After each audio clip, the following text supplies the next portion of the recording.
Magandang umaga sa lahat. Ngayong umaga ay babasahin po natin ang ika-44 na kabanata ng Jeremiah at ang magbabahagi ng salita ay si Pastor HK.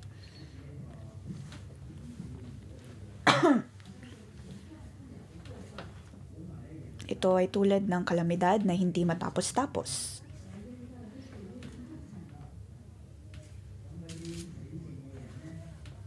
Ang pagkasira, pagkawasak ng Jerusalem ay pangit. Ngunit ang mga natirang lipi mula sa bayang iyon, ang mga hindi namatay sa Jerusalem ay nakaranas pa rin ng paghihirap.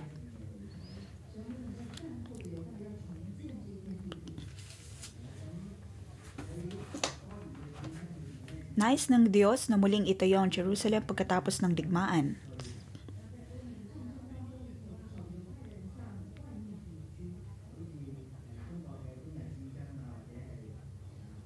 Kung tutuusin sa maraming panahon o mahabang panahon ng digmaan, marami ng mga taga-Jerusalem ang lumisan doon.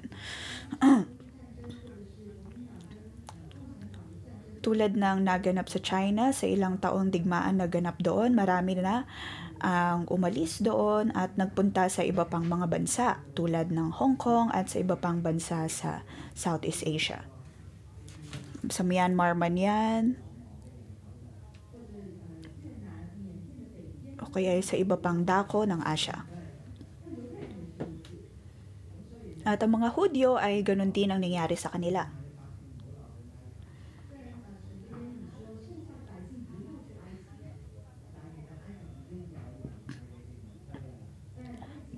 Kahit na sinabihan na ni Jeremiah ang mga Hudyo na huwag magtungo sa Ehipto.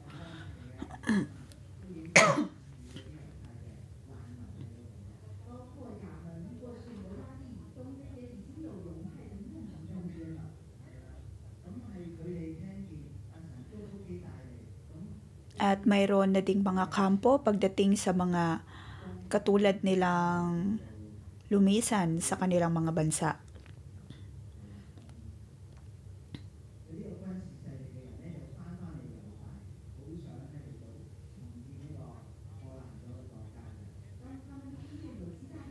Ang mga taong naikalat sa iba't ibang mga bansa ay muling bumalik sa Jerusalem upang lumapit kay Gedaliah.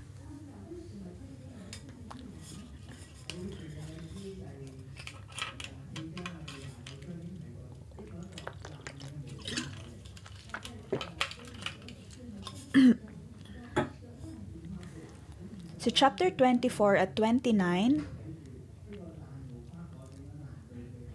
nabanggit na ang mga taong maninirahan sa Juda ay ang mga masasamang uri ng igos. At ang mga masasamang igos na ito ay tuluyan ng nabulok.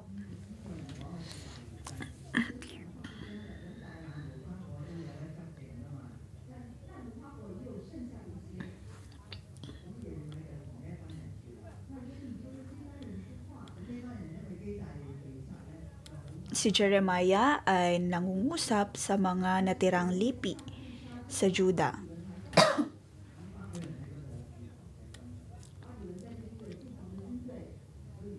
Dahil si Gedaliah ay napatay at takot ang mga taong ito na baka sila'y dakpin muli ng mga taga-Babylonia.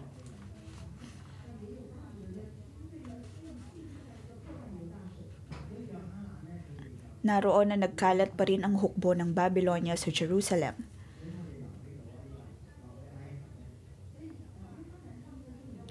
Si Johanan ay puno ng pangamba kung sila ba ay dapat na manatili sa Jerusalem o magpunta sa Ehipto, at bandang huli nga ay pinagpasya silang pumunta sa Ehipto.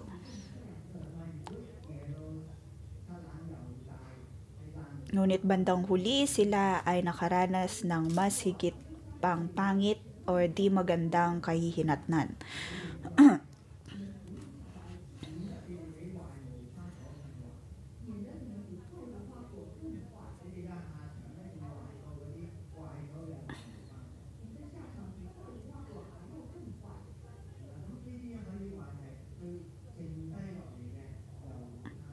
Sinasabi ng Diyos na sila ay magkakaroon ng higit pang di maganda na mga karanasan kung sila ay pupunta sa Ehipto. At ang kabanatang ito nga ay ang panghuling pagpapaalala o kaya babala ng Diyos para sa mga taga-Jerusalem.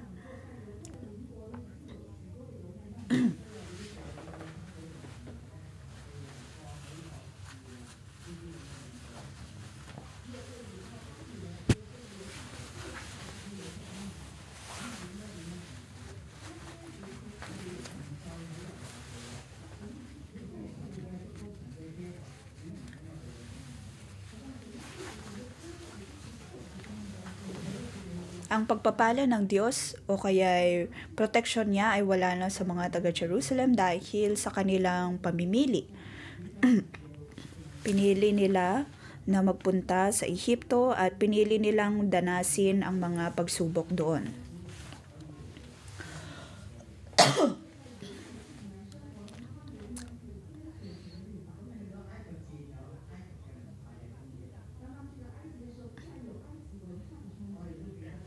Pinapaalalahanan sila ng Diyos na mas maiging manatili sila sa Jerusalem dahil makakasunod pa rin sila sa Diyos, di tulad kung sila ay nasa Ehipto na sila ay sasamba sa mga Diyos-Diyosan na naroon.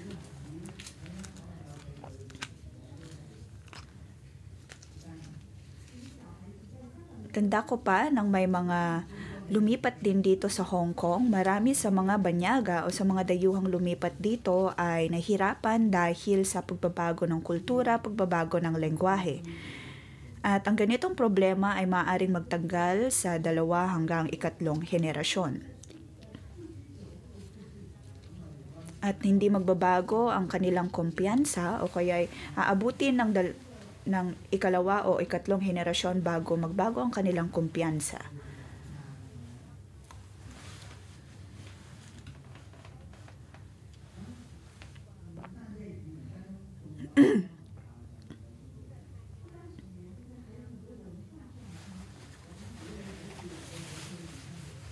Bukod sa culture shock ay mayroon pang iba't ibang mga pagsubok.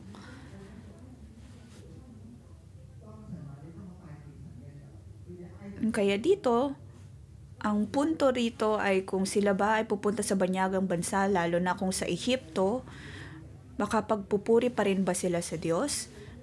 Kung sila ay nasa Ehipto, paniguradong sasambatin sila sa mga Diyos-Diyosan na naroon. Mababasa po natin sa libro ng Daniel na napakahirap ang mamalagi sa isang banyagang bansa dahil sila ay pinipilit na sumamba sa mga Diyos-Diyosang naroon.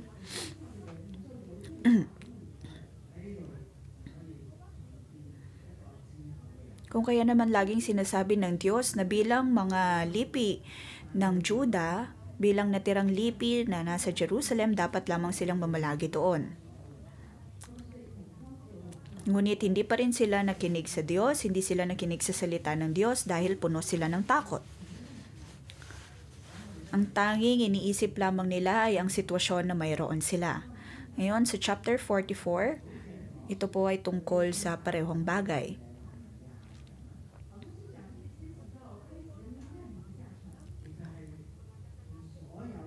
Tungkol sa kahihinatnan ng mga nalabing lipi mula sa Jerusalem na nagtungo sa Egypt.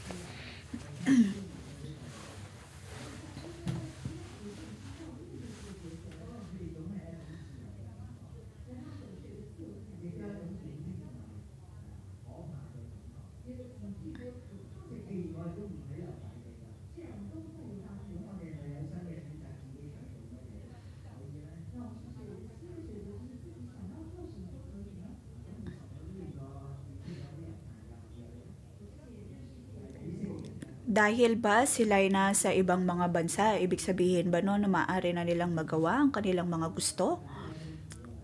Kung tutuusin, may ilan akong kilalang mga Hudyo na lumipat sa China. Mga ilang henerasyon na ang nakalipas at ang mga grupo ng taong ito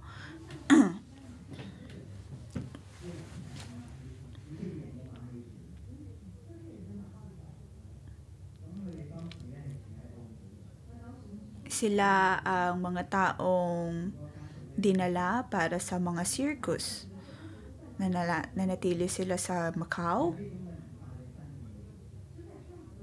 at ang buong pamilya ay nagtatrabaho sa kasino. Nakalimutan na nila na sila ay mga Hudyo, sila ay mga Israelita, nakalimutan nila ang kanilang pagkakakilanlan. Naalala lamang nila ang ilang mga istorya mula sa nakaraan, ngunit para sa kanila ay hindi na sila konektado sa Panginoon, kung kaya may mga nagbago din ang kanilang mga pangalan.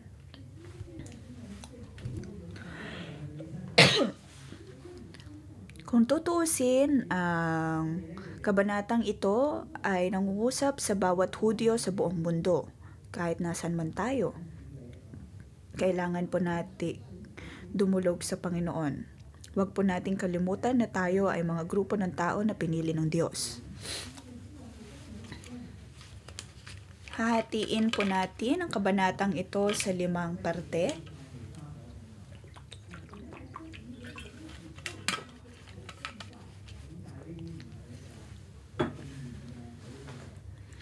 Huwag maging mas malala kumpara sa mga masasamang uri ng igos.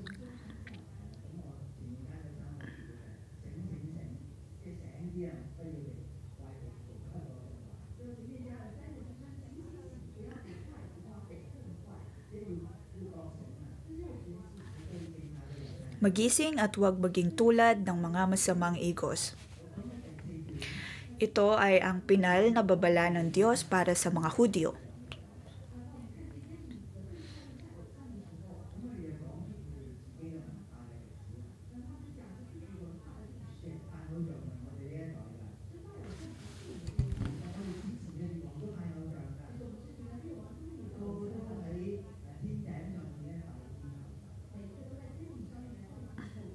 Dito ay nagdadahilan pa ang mga Hudyo na hindi lamang sila ang sumasamba sa mga Diyos-Diyosan dahil mayroon ding mga iba pang mga tao na sumasamba doon. At maging ang mga bata ay tinutulungan ng kanilang mga magulang sa kanilang pagsamba sa mga Diyos-Diyosan.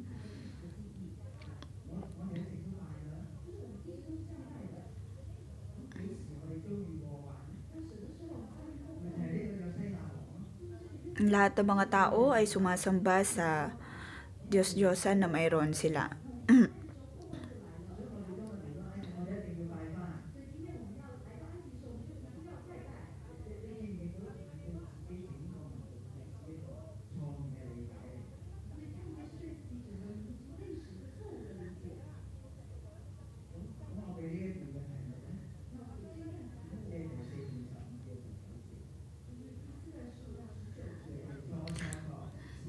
So verse 15 hanggang verse 19,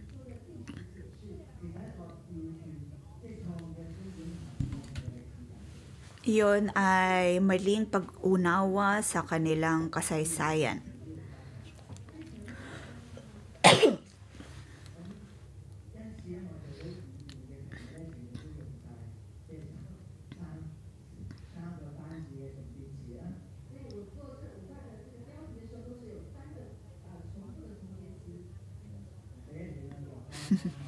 Gagamit po tayo ng 3 paulit-ulit na mga salita sa bawat parte ng kabanatang ito. Unang parte,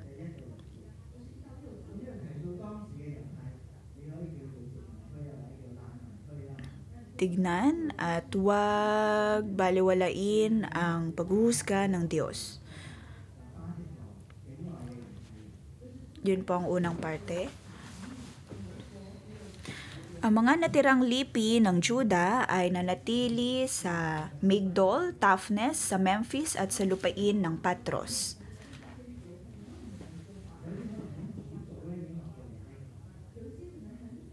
At ang Diyos ay nangusap kay Jeremiah.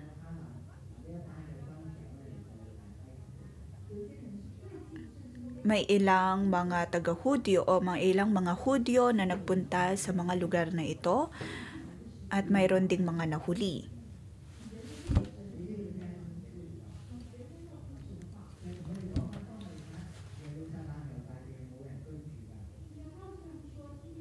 Ang Diyos ay nangungusap sa kanila. Verse 2, nakita ninyo ang kapahamakang nangyari sa Jerusalem at sa mga lungsod ng Juda. Ngayon ay wasak na ang mga ito at wala nang naninirahan doon.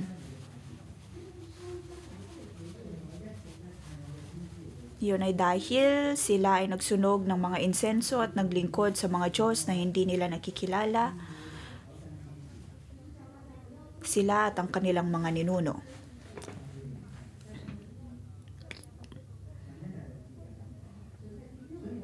Sa verse 6, napuot ako sa kanila kaya winasak ko ang kanilang mga lungsod hanggang ngayon.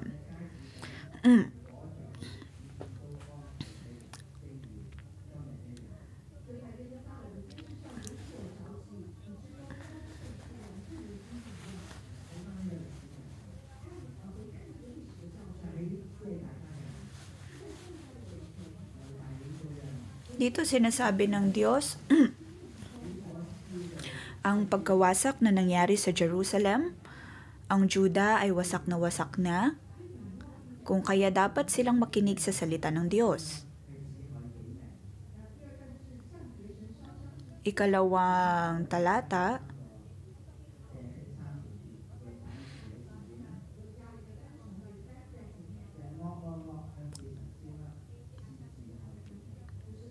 bigyan natin ng subtitle, kasamaan.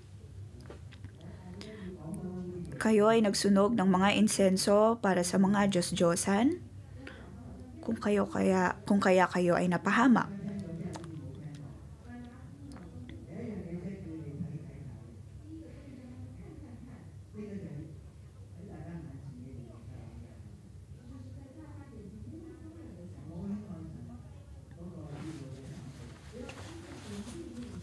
Kailangang maunawaan ng mga Hudyo ang paghuhusga ng Diyos at kanilang maunawaan ang kasamaan nila dahil sa pagsusunog nila ng mga insenso para sa mga Diyos-Diyosan.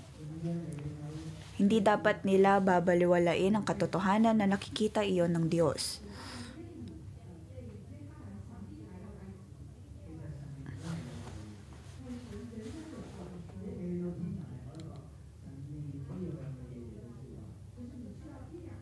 Sa pagkakataong ito, maging si Jeremiah ay nagtungo sa Ehipto kasama ng mga taong ito dahil kahit saan man sila magpunta, ang Diyos ay mangungusap pa rin sa kanila.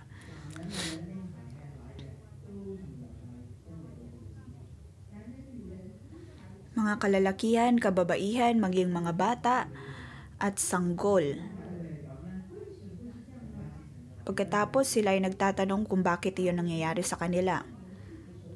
Sa verse 8, bakit ninyo ako ginagalit sa pamamagitan ng inyong pagsamba at pagsusunog ng handog sa mga Diyos-Diyosan sa Ehipto na inyong tinatahanan? Winawasak ninyo inyong sarili at kayo magiging tampulan ng paghamak at pagsumpa ng lahat ng bansa.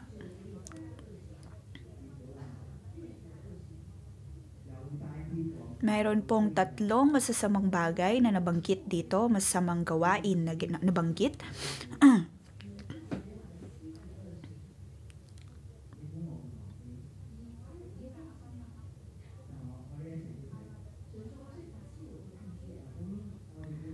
Nakikita ng Diyos ang lahat.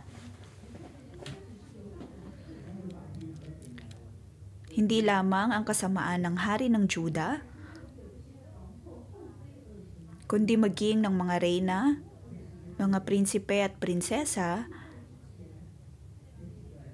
at ang mga naunang henerasyon, sila ay sumamba sa maraming mga Diyos-Diyosan. At maging nga sa mga panahon na iyon, sila at ang kanilang mga asawa ay gumagawa din ng ganoong masamang gawain.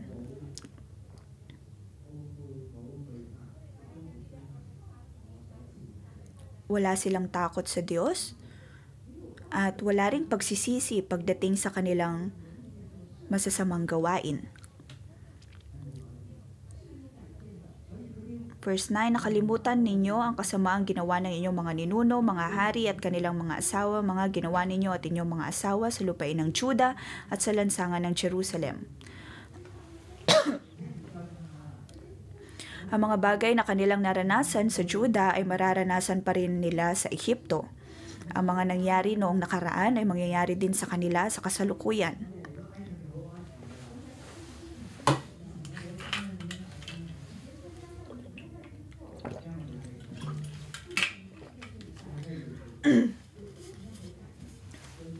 Sila ay nasa banyagang lugar.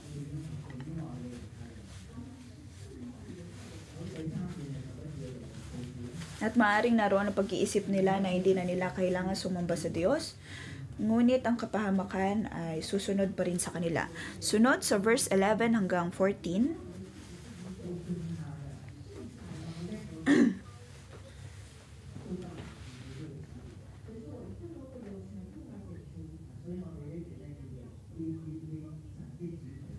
Tatanggalin ng Diyos ang lahat ng natirang lipi ng Juda.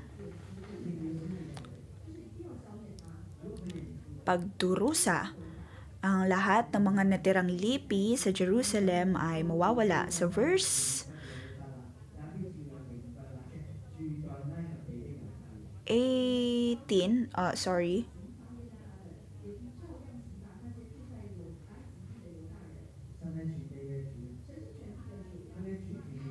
sabi sa verse 13, paparusahan ko ang mga nakatira sa Ehipto tulad ng ginawa kong parusa sa mga taga-Jerusalem. Ito ay sa pamamagitan ng digmaan, tagutom at salot.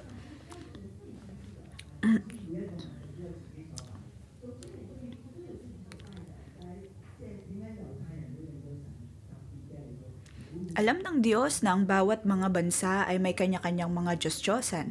Tulad ng kung paanong ang Ehipto ay may sariling Diyos-Diyosan, ngunit labis ang galit ng Diyos kung ang mga Hudyo ang sasamba sa mga Diyos-Diyosan. Iyon ay dahil sila ang hinirang niyang mga tao, sila ang mga taong kanyang sinalba, mga taong kanyang pinili. Ngunit hindi sila nagpapasalamat sa Diyos, bagkus ay patuloy pang lumalayo sa Kanya.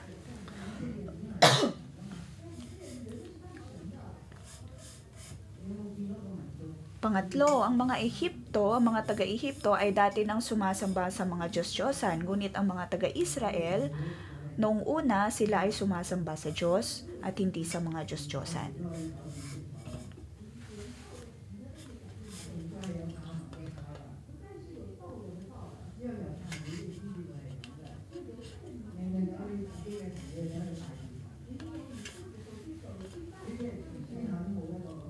Ang mga Hudyo ay may sariling Diyos, ngunit pinipili nilang sumamba sa Diyos-Diyosan ng mga banyagang bansa.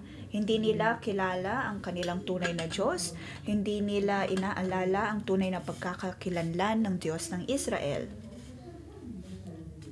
Nalimutan nila na siya ang Diyos na nagpala sa kanila at piniling magrebelde sa Kanya.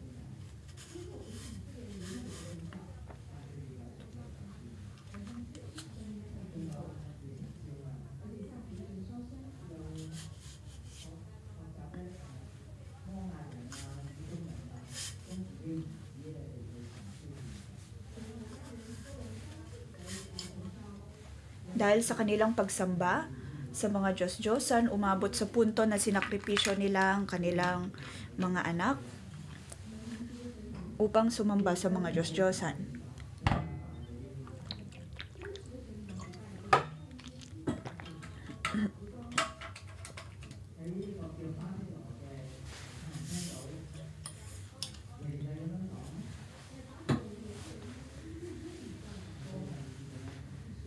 So verse 15,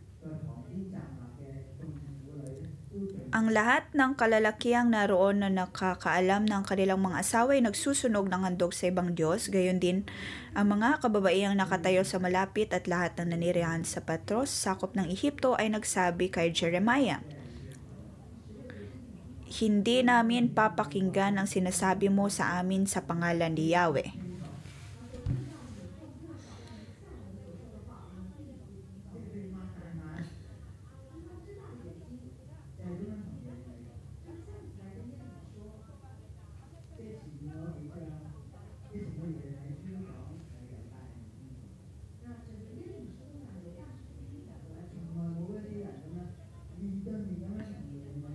Sa mga nakaraang kabanata, ang mga taga-Juda ay hindi nakinig.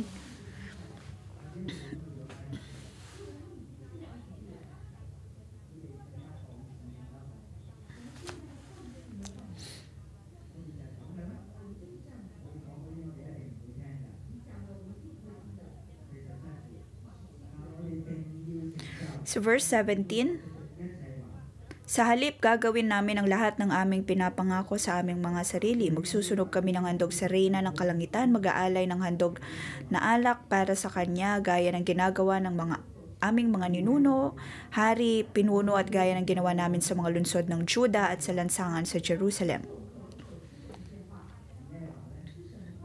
Ganito ang kanilang naging sagot.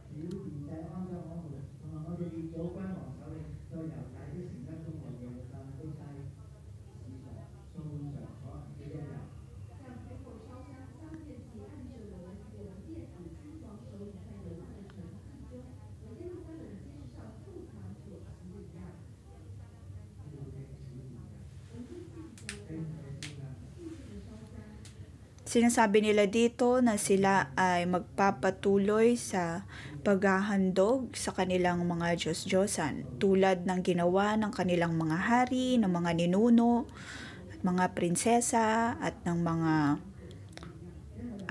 iba pang mga taga-Jerusalem.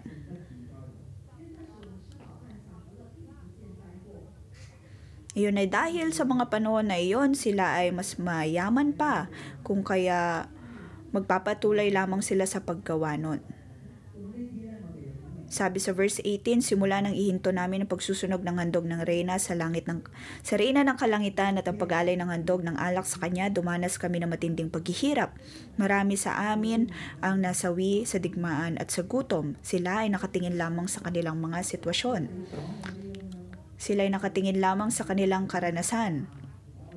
Ang kanilang pagdadahilan ay sa kanilang pagsamba sa reyna ng kalangitan, naging mas masagana sila at naging mas mayaman, kung kaya ayaw nilang makinig sa sinasabi ni Jeremiah. Iyon ang kanilang pananaw pagdating sa kanilang kasaysayan.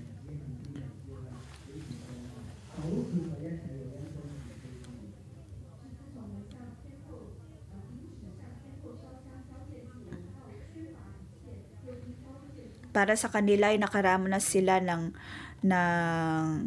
kasalatan at pagturusa magmula ng ihinto nilang pagsusunog ng handog sa reyna ng kalangitan.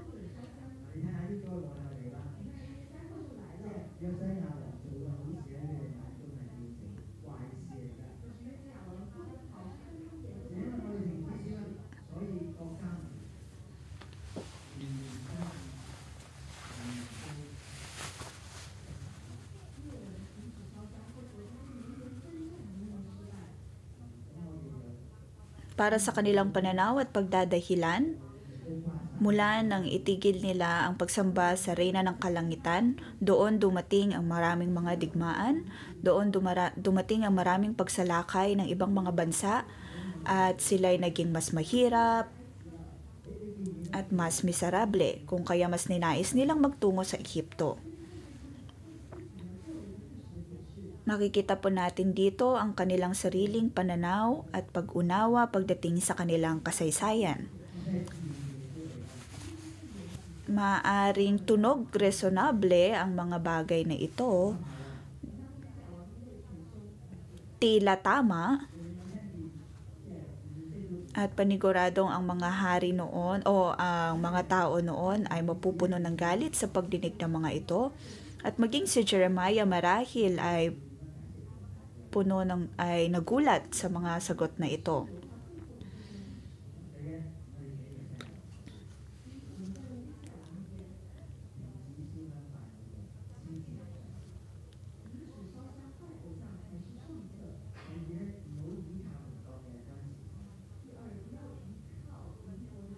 Kung tayo ang nasa kanilang kalagayan, unang punto na dapat nating tandaan ay naroon pa rin dapat ang pagtayo sa katotohanan at ang pagsunog sa Diyos ng buong puso.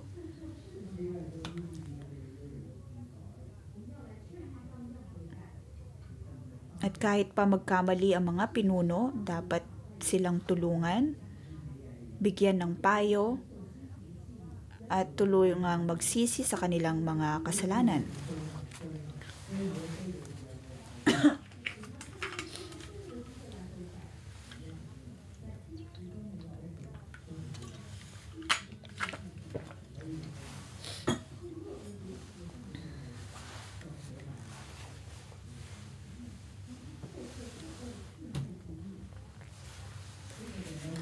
Pinapahamak ng mga Hudyo ang kanilang sariling mga buhay.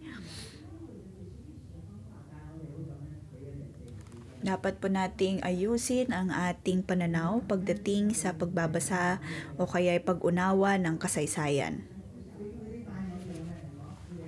Salamat sa Diyos dahil binigay niya sa atin ang kabanatang ito upang maunawaan natin ang pananaw ng mga Israelita.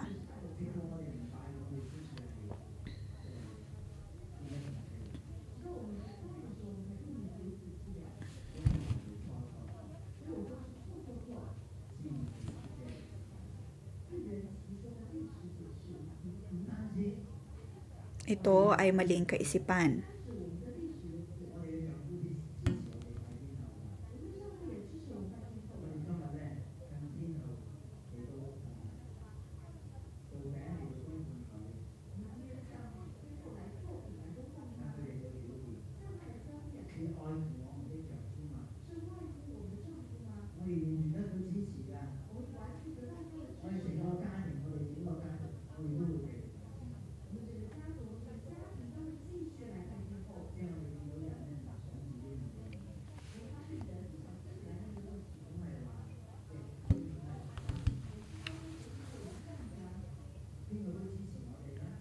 Para sa tao,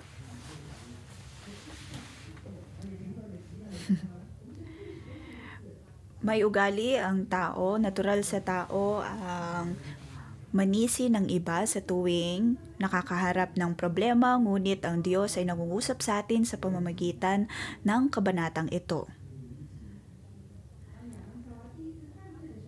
Makikita natin ang nangyari kay Adan at Eva nang sila ay magkasala sa Diyos. Sila ay nagrason at napakaraming pagdadahilan ng kanilang ginawa.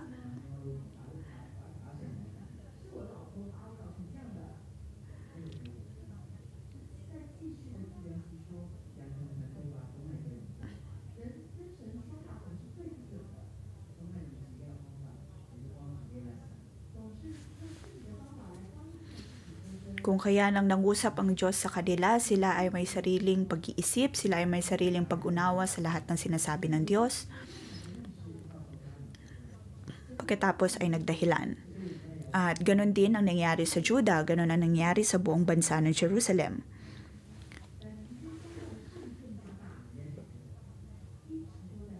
Kahit na sila ay may sariling Diyos na dapat nasambahin, pinili nilang sumamba sa Diyos-Diyosan ng mga banyagang bansa.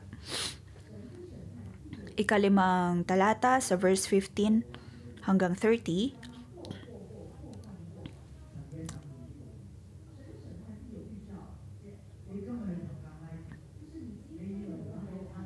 May mga signos para sa paghuhusga o sa hatol ng Diyos.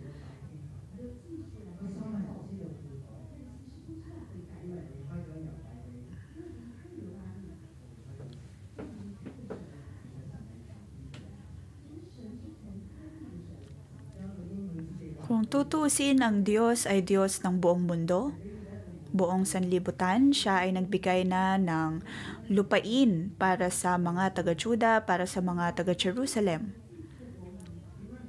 Iyon ay lugar sana upang kung saan nila maipapakita ang kanilang pagkakakilanlan bilang hinirang ng mga tao ng Diyos. Iyon ay lugar sana kung saan matatanggap at masisiyan sila sa mga pagpapala na nagmumula sa Diyos. Iyon ay lugar na kung saan dapat silang sumunod ng mga salita ng Diyos.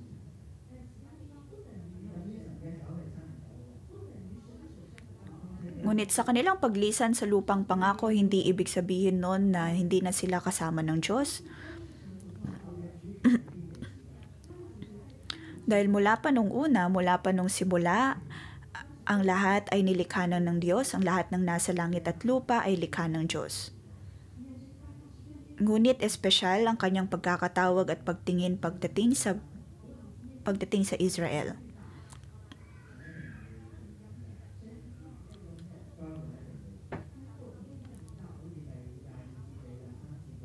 Sabihan sila na kung hindi sila makikinig sa salita ng Diyos, sakuna ang paniguradong mararanasan nila.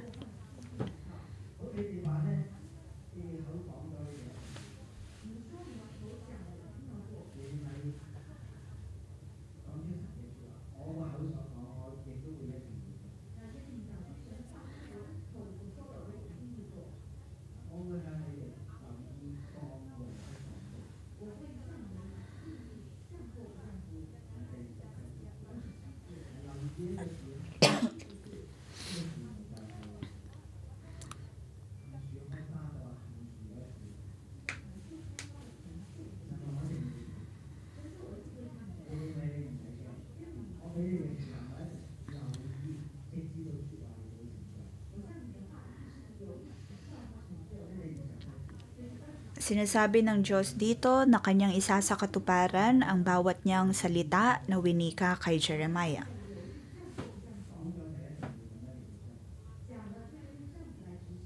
Kung ang Diyos ay nagsabi ng isang bagay, paniguradong gagawin niya iyon.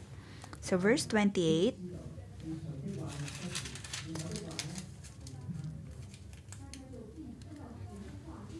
pagkatapos noon, saka mapapatunayan ng lahat ng nalabi sa Juda na naninirahan sa Ehipto kung kaninong salita ang natupad, ang sa kanila o ang sa akin.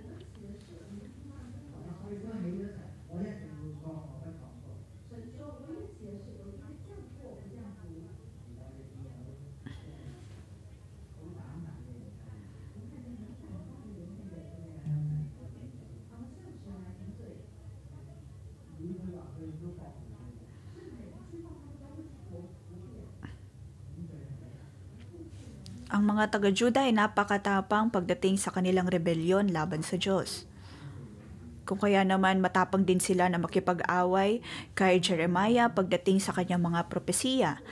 At dito nga sa verse 29 ay naging ganito na ang sinabi ng Diyos. Na ang kanyang mga salita ay mapapangyari. At sabi sa verse 29, ito ang palatandaang ibibigay ko sa inyo na kayo'y aking paparusahan sa lugar na ito upang malaman ninyo na magaganap nga ang kasamaang sinalita ko laban sa inyo. Sinasabi ng Diyos dito ang mga signos na mangyayari. Verse 30, ito'y mga salita ni Yahweh, si Faraon, Hofra, hari sa Ehipto, ay ibibigay ko sa kanyang mga kaaway na nagnanais pumatay sa kanya, katulad ng ginawa ko kay Haring Zedekias ng Juda, na ibinigay ko kay Haring Nebuchadnezzar na kaaway niya at nais siyang patayin.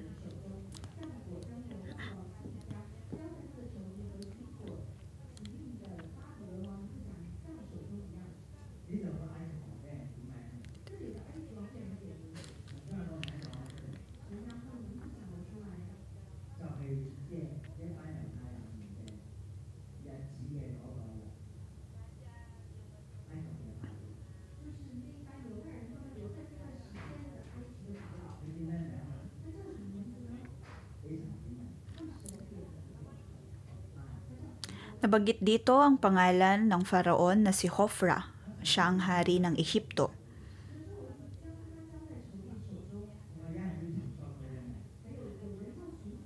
Sinasabi ng Diyos dito na siya ay ibibigay sa kanyang mga kaaway at maraming mga tao ang magnanais na patayin siya.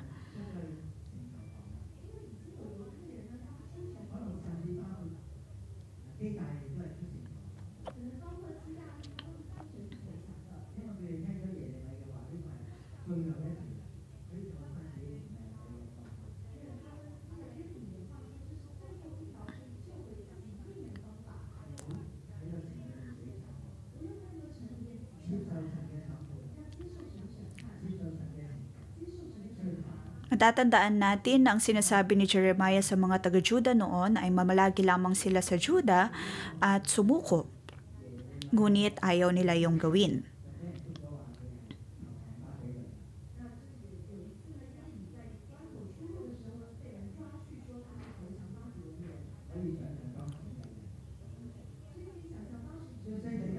Dumating sa pagkakataon na maging si Jeremiah ay sumuko rin, at pagdating kay Zedekiah, sa kanyang pagsuko, siya ay natakot dahil natatakot siyang mapatay ng iba.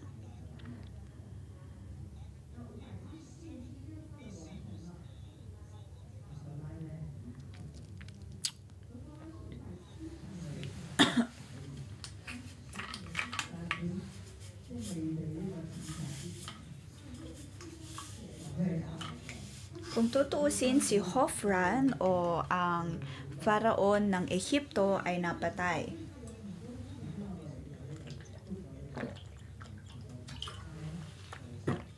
At marami sa kanyang mga pinuno ang hindi natuwa sa kanya. Sarili niyang mga pinuno o sarili niyang mga tauhan ang pumatay sa kanya. Ngunit bago pa nangyari yon, ay nagbigay na ng propesiya ang Panginoon laban sa kanila. At iyon nga ang signos na tinutukoy ng Diyos, tinutukoy ni Jeremiah para sa mga Israelita. Kanyang pinapaalala sa kanila na ang salita ng Diyos ay mapapangyari, kung kaya dapat silang tumigil sa pagsamba sa mga Diyos-Diyosan. Hindi dapat sila umasa sa mga ditunay na Diyos. Hindi dapat sila umasa sa mga banyagang bansa. Ito ay nagpapaalala sa atin ng maraming mga bagay. Tayo po ba ay may maling pag-unawa pagdating sa kasaysayan ng ating mga ninuno? O kaya ay masasabi natin na maraming sumpa sa ating pamilya? At sa mga sumpang ito ay nandun pa rin ang pagsamba sa mga Diyos-Diyosan, kung kaya napakaraming mga issue, mga problema sa ating mga pamilya. Mga bagay na paulit-ulit na nagaganap. At maaring naroon ang pag-iisip na natin na dahil hindi naman tayo kayang protektahan ng Diyos na ang ating sinasamba, kung kaya tayo ay lalapit sa iba pang mga Diyos-Diyosan. Ngunit sa binasa po natin ngayong umaga, naway maunawaan natin na hindi dapat tayo mamalagi sa ating mga sumpa, hindi rin mamalagi sa ating sariling pagdadahilan. Sa tuwing tayo ay nakakaharap ng paghahatol ng Diyos, dapat po nating maunawaan ang katotohanan sa likod ng mga ito.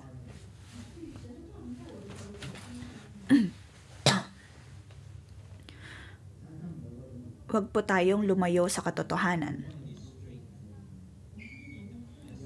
Kailangan po natin ang habag at biyaya ng Diyos. Upang hindi po tayo maging masamang uri ng igos, kailangan po natin ang banal na espiritu upang tayo'y laging mapabago at mapaalalahanan.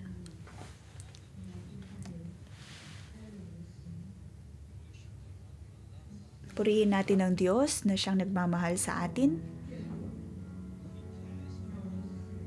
Siya ang Diyos na nangangalaga sa atin.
Panginoon, pinapasalamatan ka namin dahil ang iyong paningin ay nasa amin. Ikaw ang Diyos na puno ng pag-ibig.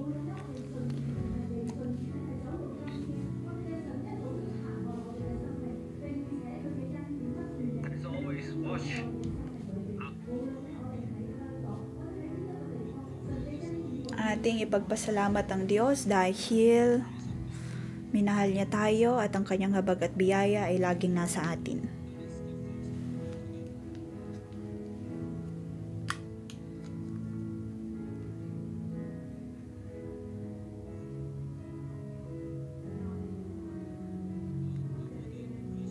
Panginoon, nais ka naming pasalamatan.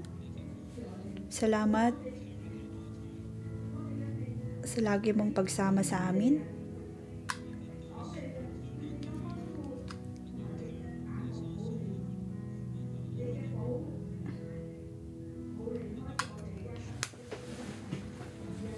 Ang iyong pag-ibig ay laging kasama namin at ikaw ay aming pinapasalamatan. Panginoon, maraming salamat dahil lagi mo kaming sinasamahan. At kailanman ay hindi mo kanilimutan ang aming pamilya. Ang iyong pag-ibig ay hindi lamang para sa amin, kundi maging din sa aming buong pamilya. At nais naming ibigay sa iyo ang lahat ng papuri at pasasalamat.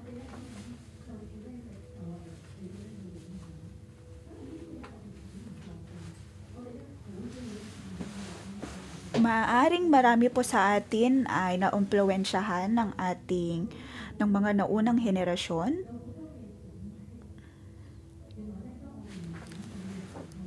Maaaring tayo ay may iba't ibang mga karanasan at madaming kahinaan at nauulit natin ang kasamaan na ginawa ng ating mga ninuno.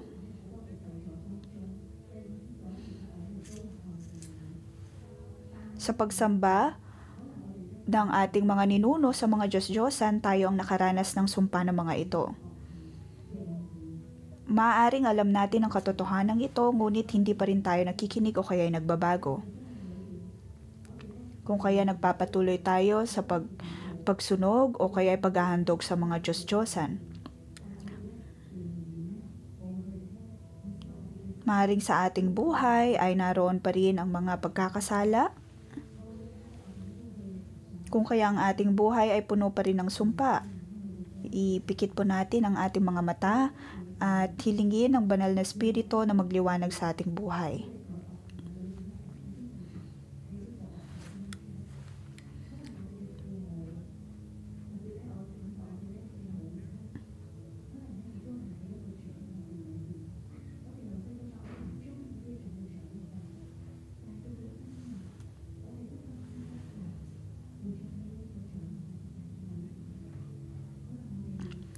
Maaaring ngayon ay sinusubukan nating kontrolin ang ating mga anak at pag-akala natin ay tayo ang laging tama.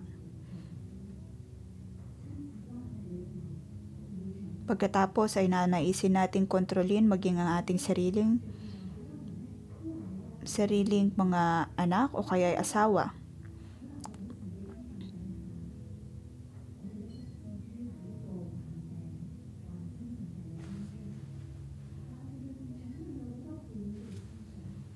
Maaring ngayon dahil sa habag at biyaya ng Diyos ay wala tayong mga problema, ngunit marami pa rin tayong mga bagay na naiisip, mga negatibong bagay na naiisip.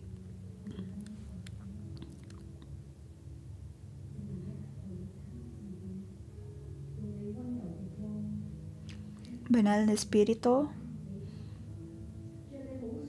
naway magliwanag ka sa aming mga buhay.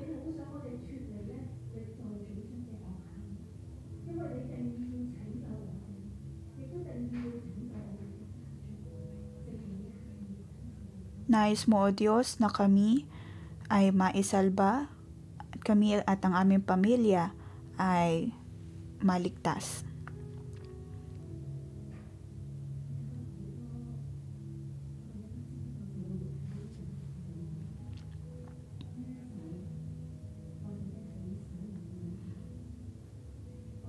Maaaring ang ilan sa atin ay may mga gawain na labis na pagkiinom, masturbation. Tayo ay nahuhulog sa ganitong uri ng adiksyon.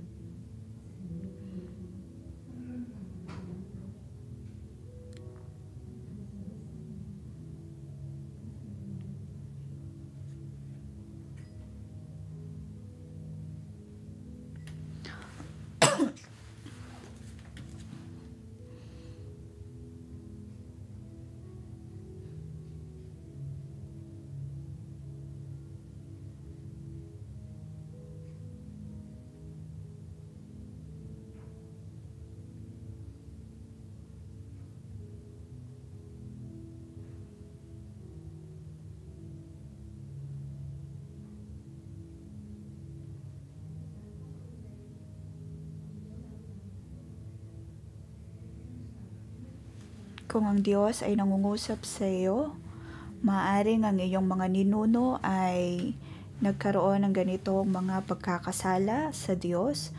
Tayo po ay dumulog sa harap ng Diyos at humingi ng kanyang habag, biyaya at pagpapatawad.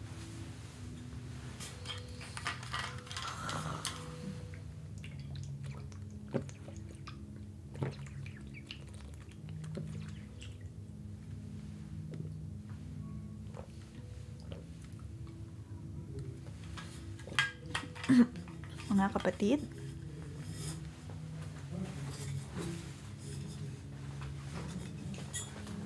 kung ang Diyos ay naghahayag sa iyo na maaaring ang iyong pamilya, mga kamag-anak, o kahit pa mga cell members, maaaring sila ay mayroong depresyon, may adiksyon,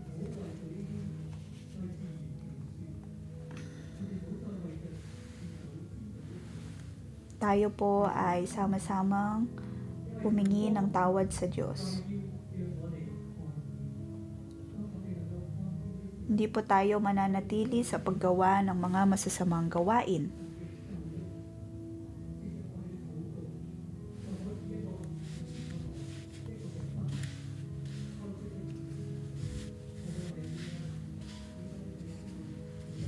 Ang ating pananalangin ay tila pagbubukas ng daan palabas sa mga sumpang ito. Tayo po ay manalangin. Panginoong Hesus, akin pong inaamin na sa aming mga ninuno, ang aking mga magulang, ang aming pamilya, at maging ako,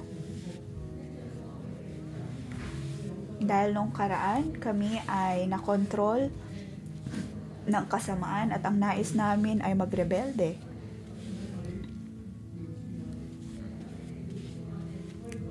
Panginoon, patawarin mo kami. Muli ay nais naming makinig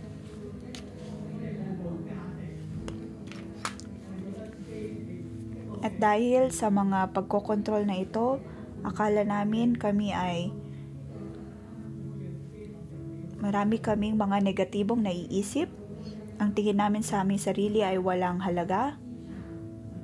Kung kaya kami ay nahulog sa depresyon, sinisisi namin ang aming mga sarili. Panginoon, patawarin mo kami. Panginoon, patawarin mo kami. Dahil kami ay nakokontrol ng iba, kami ay puno ng takot, maraming mga adiksyon. Dahil sa mga adiksyon na ito, itong natatanging paraan upang mailabas namin ang presyon na aming nararanasan.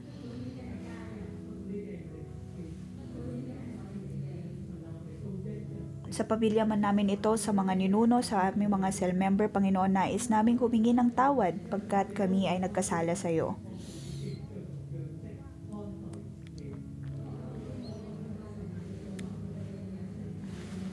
Dahil hindi namin tinrato ang aming sarili ayon sa pagkakakilanlan na binigay mo sa amin. Ibinaba namin ang aming pagkakakilanlan, ang aming pagkakatawag.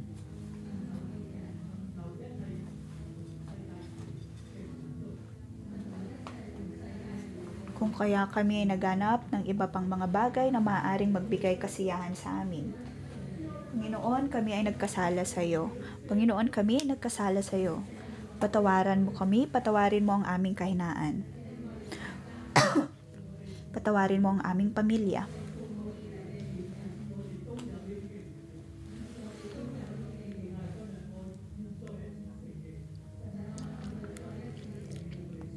Panginoon, nais naming humingi ng tawad sa iyo. Ikaw, kailangan ka namin, O Diyos.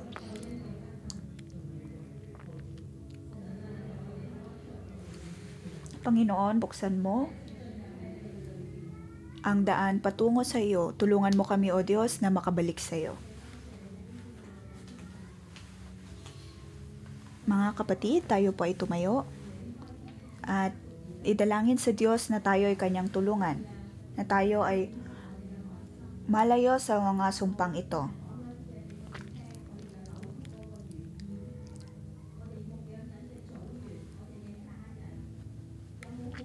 May mga bagay na sinabi sa atin ng ibang tao na inunawa natin sa negatibong paraan.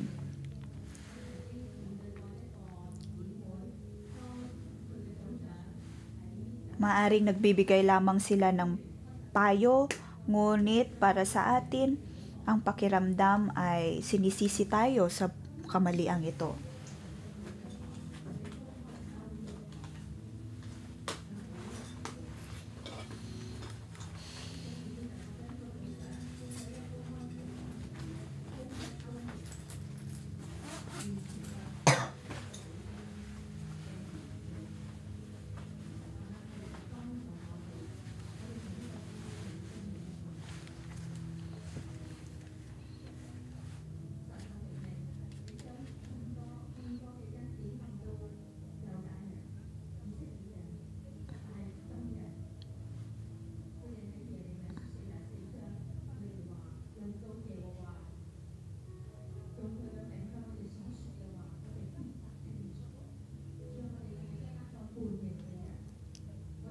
Sa kabanatang binasa po natin,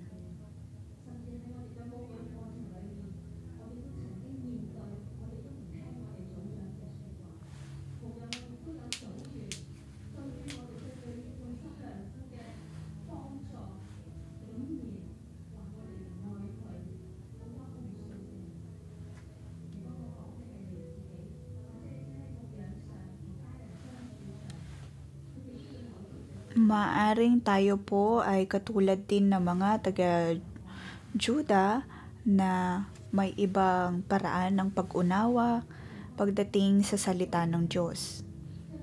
Maaring may mga payo mula sa ating mga kamag-anak na iba ang pagtanggap natin. Tayo po ay manalangin. Panginoon, tulungan mo kami na tanggapin ang iyong salita ng tama, maging apple receiver at hindi marble receiver. Tulungan mo kami, O Diyos, na maging bukas at maging taong marunong tumanggap.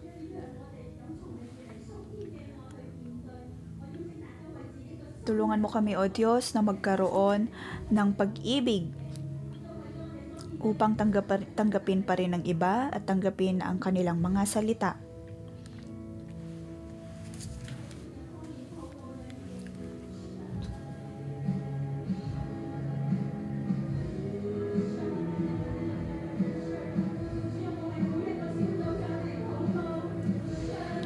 Panginoon, nais kong ipanalangin ang bawat cell leader sa lugar na ito.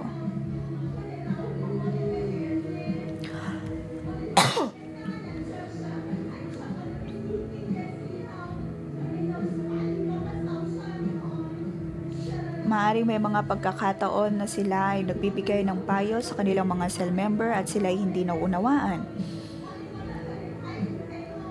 Maging sa mga pagkakataon na ang aming mga cell leader ang nangungusap sa amin, may mga panahon na kami ay may baluktot na pag-iisip at baluktot na pandinig. Banal na Espiritu, naway tulungan mo kami, naway protektahan mo ang aming mga puso. Ayaw naming maging tulad ng mga taga-Juda o kaya ng mga Israelita, na tuwing ibinibigay mo ang iyong mga salita, ayaw po naming maunawaan iyon sa maling paraan. Ayaw naming magdahilan Ayaw naming maging matigas ang ulo. Ang nais namin ay makinig.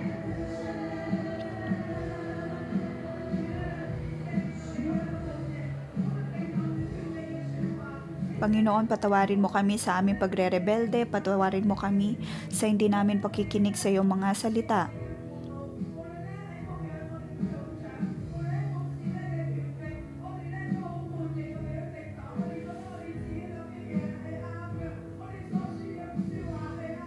Lagi naming sinasabi o kaya iniisip na kami lamang ang tama, ngunit Diyos, nais naming manumbalik sa iyo. Bigyan mo kami ng puso na handang matuto, handang makinig, upang maging ang aming mga mata at tenga ay nakatuon lamang sa iyo.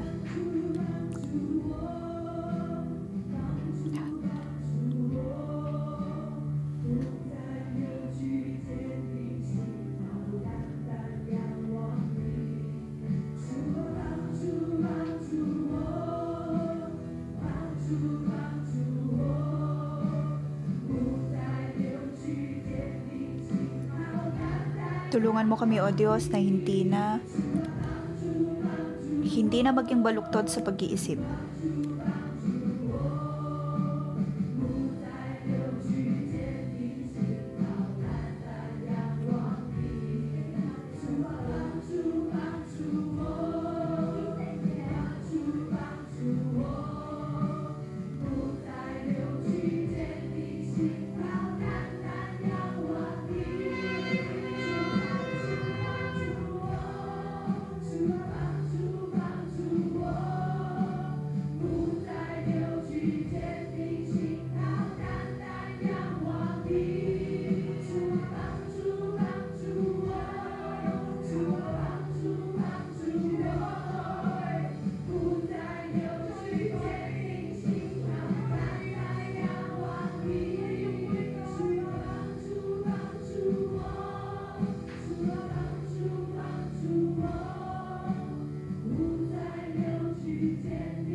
Panginoon, tanging sa tulong mo lamang kami makakaalis sa lahat ng uri ng kabaluktutan. Baluktot na pag-iisip, Panginoon, naway magkaroon ka ng habag at biyaya sa amin. Kahabagan mo kami.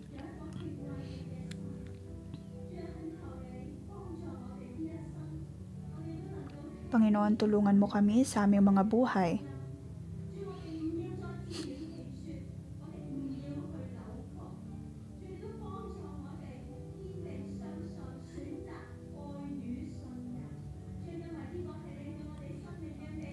Tulungan mo kami, O Diyos, na magkaroon ng pananampalataya at pag-ibig. Nais atin pong itaas ang ating mga kamay. Ipanalangin po natin ang eleksyon sa US.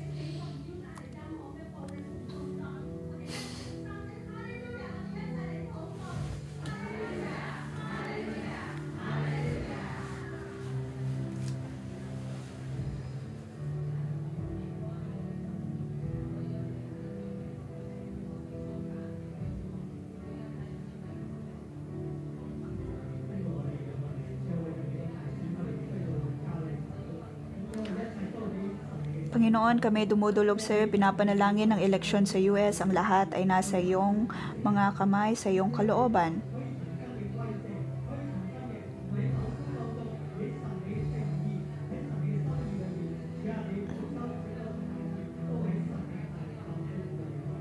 Panginoon, protektahan mo ang eleksyong ito. Sa ngalan ng Panginoong Hesus, ating ipinapanalangin ang kapayapaan, ang pagkakaisa kahit ano paman ang mangyari.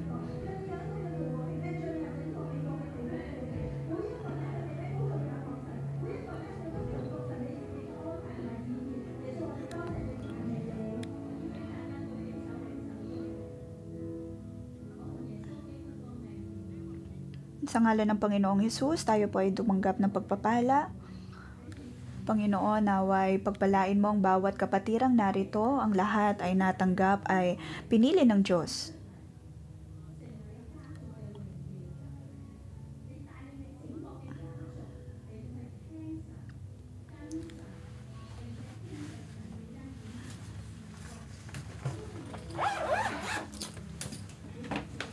Kayo ay pinili ng Diyos upang maranasan ang pagpapala na mula sa Diyos sa ngalan ng Panginoong Hesus.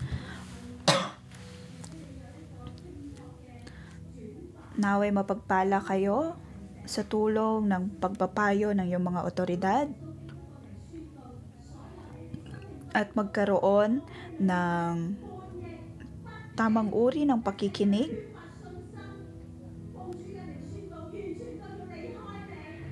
Naway tanggalin ng Diyos ang lahat ng negatibong pag-iisip, negatibong pag-unawa.